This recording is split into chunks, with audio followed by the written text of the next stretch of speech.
We often think of wars with tanks and troops, but today's superpower rivalries are fought on a different, more subtle battlefield.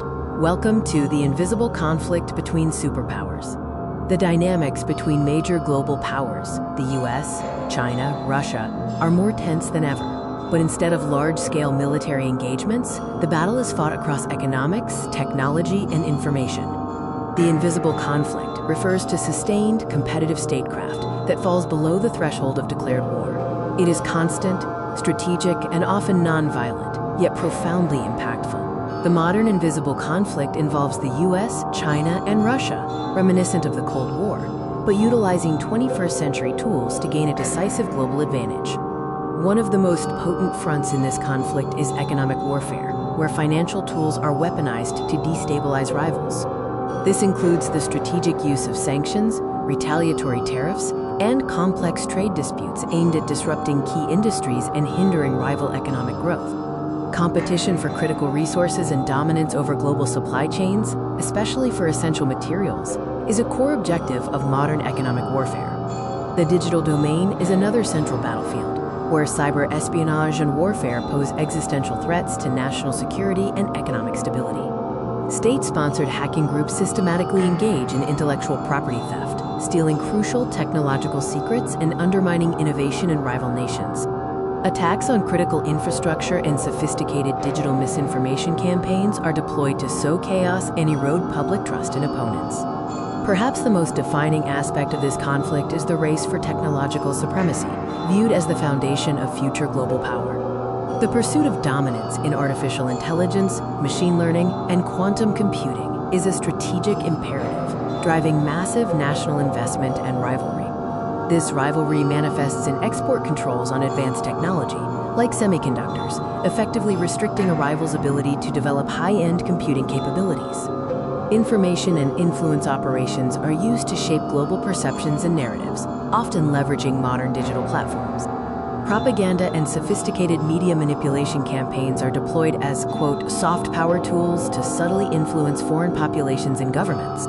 Superpowers fiercely compete to establish their global narratives and secure influence within international institutions like the UN and WHO. While direct military war is avoided, tensions flare up in proxy conflicts, often involving smaller nations or non-state actors. This involves secretly supporting local political groups, providing military aid, or funding non-state actors to undermine a rival's interests without direct engagement. The goal is to maintain and expand traditional spheres of influence, securing allies and resources while avoiding the escalatory risks of direct military confrontation.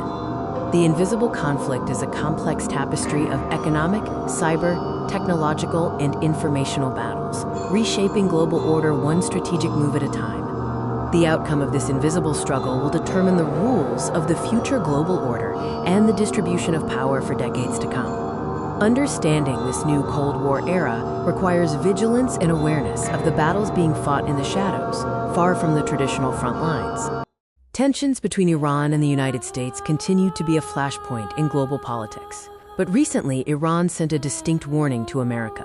Why now, and what does it mean? In this video, we break down the context, content, and implications of Iran's recent communication to the US. It's a critical moment for international relations.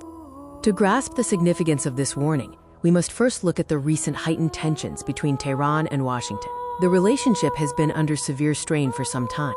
The core of this recent development is a specific, quote, warning or message delivered by Iranian officials. This wasn't a general statement, but a direct communication aimed at the United States.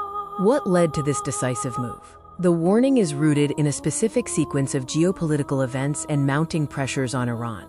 Key factors include escalating regional conflicts, where Iranian-backed groups are active, alongside crippling economic sanctions imposed by the US, severely impacting Iran's economy. From Tehran's viewpoint, this warning is a necessary response to perceived aggression and sustained economic warfare. It's about drawing a red line. Now let's look closer at the actual substance of Iran's message. What were the specific details, demands, and underlying threats?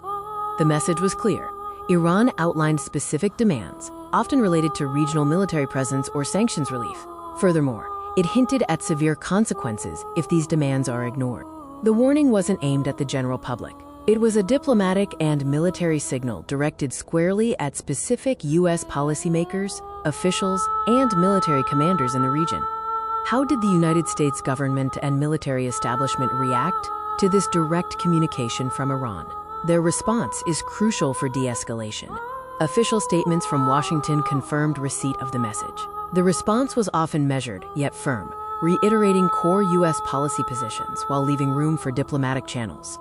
In parallel, there were subtle but noticeable military and diplomatic shifts, indicating a heightened state of alert and preparedness in the region following the warning. The repercussions of this warning extend far beyond U.S.-Iran bilateral relations, significantly impacting the delicate balance of power across the Middle East. Allies of the U.S., particularly Israel and Gulf nations, watched closely, assessing how this might change the risk dynamics. Adversaries, meanwhile, gauged Tehran's resolve. The greatest concern is the potential for miscalculation, which could rapidly escalate tensions and plunge the region into a broader conflict. To summarize, Iran's warning is more than just rhetoric. It's a strategic move reflecting deep frustrations and an attempt to reset the terms of engagement with the United States. Its significance lies in its directness and the potential for a new, more volatile phase of interactions between these two major powers. The future of U.S.-Iran relations remains highly uncertain. The coming weeks will determine whether this warning leads to dialogue or further confrontation.